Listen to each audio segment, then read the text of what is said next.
Berikut adalah manfaat bekam untuk mengatasi masalah sinusitis, alergi hidung, dan ngorok. 1. Sinusitis, membantu melancarkan sirkulasi darah di area kepala dan wajah.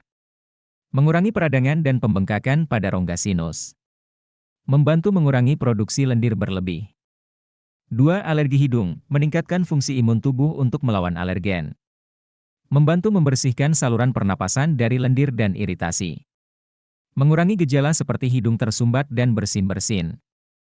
3. Ngorok, membantu membuka saluran pernapasan yang sempit. Meningkatkan sirkulasi darah ke area kepala dan leher.